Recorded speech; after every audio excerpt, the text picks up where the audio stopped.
মুহূর্তের একটি অন্যতম গুরুত্বপূর্ণ খবরে আপনাদের সামনে আনবো। রাতে হাইকোর্টে যেতেই অনুষ্ঠানের অনুমতি পেল আরএসএস। কাল আরএসএস এর শতবর্ষ পূর্তি অনুষ্ঠান, আর তাকে ঘিরে বেনজির সংঘাতের ছবি সামনে এলো।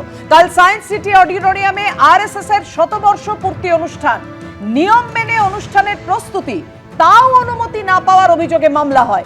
রাতে বসলো বিচারপতি কৃষ্ণা রাওয়ের এজলাস, বদলে গেল পুলিশের সুর। ঠিক কি হলো জানাবেন আরো বিস্তারিত আমাদের প্রতিনিধি সন্দীপ সরকার। সন্দীপ, দেখো, আগামীকাল সায়েন্স সিটি অডিটোরিয়ামে আরএসএস এর শতবর্ষ পূর্তি অনুষ্ঠান। সেখানে ইতিমধ্যেই আমন্ত্রণপত্র বিলি করা হয়ে গিয়েছে বলে আরএসএস এর তরফে দাবি করা হচ্ছে, এবং সমাজের বিশিষ্টদের সেই অনুষ্ঠানে তারা আমন্ত্রণ জানিয়েছেন। সমাজের বিভিন্ন ফিল্ডের মানুষজন সেখানে আমন্ত্রিত হিসেবে রয়েছেন। কিন্তু এই অনুষ্ঠানের 24 ঘন্টারও সময় বাকি নেই, যে সময় আরএসএসের তরফে কলকাতা হাইকোর্টের দ্বারস্থ আজকে তারা হন এবং তারা বলেন কলকাতা পুলিশ অনুমতি এখনও দেয়নি, তাদের এনওসি তারা পাননি কলকাতা পুলিশের তরফ থেকে এই অনুষ্ঠান করার। তারা গত 25শে নভেম্বর কলকাতা পুলিশের কাছে তারা এই অনুমতি তারা চেয়েছেন। 13ই ডিসেম্বর তারিখটা তারা উল্লেখ করেন আদালতের কাছে। তারা প্রগতি ময়দান থানার কাছে অনুমতি চেয়েছিলেন। 15ই ডিসেম্বর তারা লালবাজারে জয়েন্ট কমিশনার অফ পুলিশকে তারা ইমেল করে অনুমতি চেয়েছিলেন, কিন্তু এখনও কলকাতা পুলিশ অনুমতি দেয়নি। তড়িঘড়ি আজকে সন্ধ্যে 7:30টার সময় এই মামলার শুনানি শুরু হয় কলকাতা হাইকোর্টের 25 নম্বর ঘরে বিচারপতি কৃষ্ণা রাওয়ের এজলাসে, এবং সেখানে আদালত কক্ষের মধ্যে নাটকীয়ভাবে পট পরিবর্তন হয়। প্রথমে আরএসএসের আইনজীবী তিনি সওয়াল করেন যে সায়েন্স সিটি অডিটোরিয়ামে হল পাওয়ার ক্ষেত্রে একটি নিয়ম রয়েছে যে কলকাতা পুলিশ এবং সংশ্লিষ্ট বিভিন্ন অথরিটির থেকে এনওসি পেতে হবে, নো অবজেকশন সার্টিফিকেট পেতে হবে, তারপরই হল পাওয়া যাবে।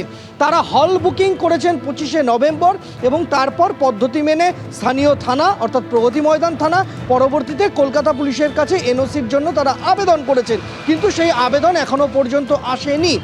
এরপরেই নাটকীয় পট পরিবর্তন হয় যখন কলকাতা পুলিশের তরফ থেকে কলকাতা পুলিশের যিনি আইনজীবী রয়েছেন তিনি ভার্চুয়ালি তিনি সওয়াল শুরু করেন এবং আদালতকে তিনি জানান যে কলকাতা পুলিশের তরফে অনুমতিপত্র প্রস্তুত করা হয়েছে, কিন্তু সেই অনুমতিপত্রটা যে ফ্যাক্স নাম্বার রয়েছে সেই ফ্যাক্স নাম্বারে ফ্যাক্স করা হয়, সেই ফ্যাক্স বাউন্স করেছে, অর্থাৎ সেই ফ্যাক্স পাঠানো যায়নি, কিন্তু অনুমতিপত্র রেডি রয়েছে।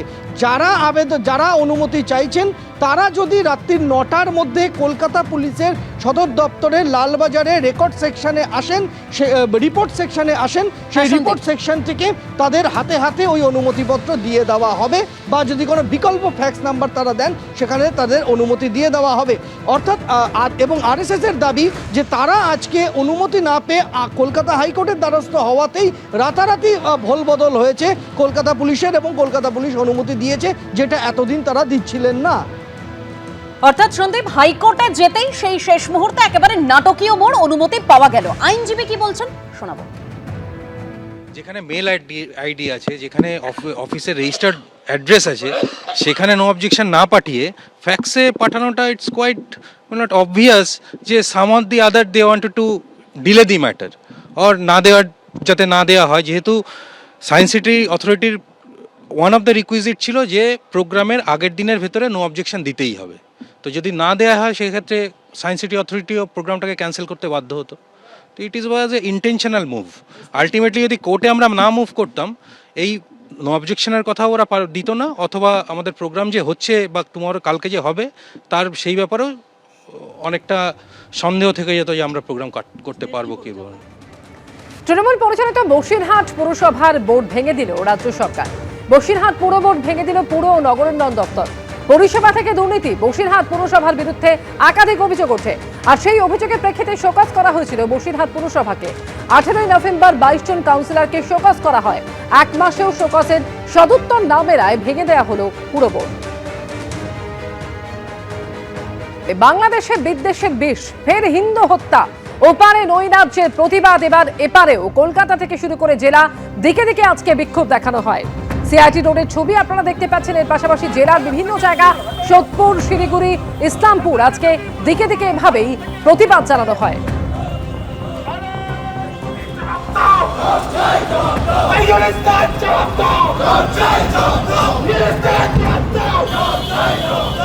যেভাবে বাংলাদেশে আগুন জ্বলছে, যেভাবে নৈরাজ্য তৈরি হচ্ছে গোটা বাংলাদেশ জুড়ে, ছাত্র নেতা খুনের প্রতিবাদে আগুন জ্বলছে বাংলাদেশের দিকে দিকে, তারই প্রতিবাদ এবার এপারেও বিভিন্ন জায়গার ছবি আপনারা দেখতে পাচ্ছেন। সিআইটি রোড থেকে শুরু করে যেখানে বিক্ষোভ হিন্দুত্ববাদী সংগঠনের, বেগবাগানেও হিন্দুত্ববাদী সংগঠন আজকে বিক্ষোভ দেখিয়েছে।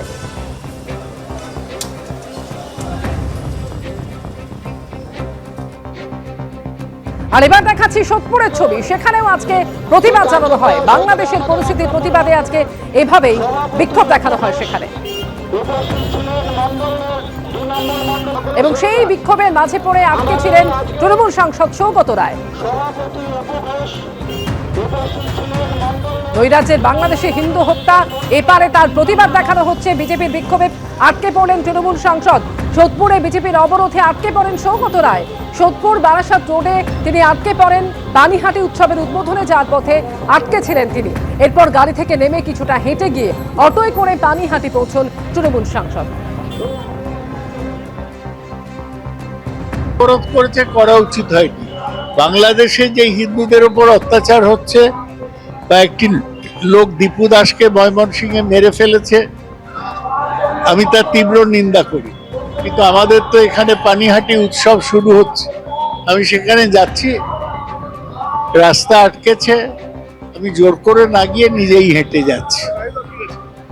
হ্যাঁ, গাড়ি আটকে গেছে, তাও যাচ্ছি তো। হ্যাঁ, কি করবো, যেতে তো হবে, মারপিট তো করে যেতে পারি না। হ্যাঁ হ্যাঁ, টায়ার পড়াচ্ছে, লোক খুব বেশি নেই। জেলার বিভিন্ন জায়গায় বিক্ষোভ দেখানো হয়। মধ্যে উত্তর দিনাজপুরের ইসলামপুরে বিক্ষোভ দেখিয়েছে বিজেপি, যেখানে বিজেপির বিক্ষোভ, আগুন এবং অবরোধ।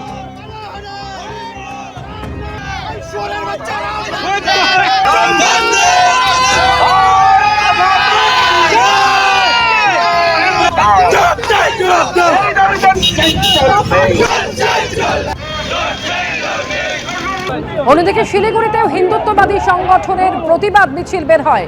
শিলিগুড়িতে বিক্ষোভ দেখায় হিন্দুত্ববাদী সংগঠন।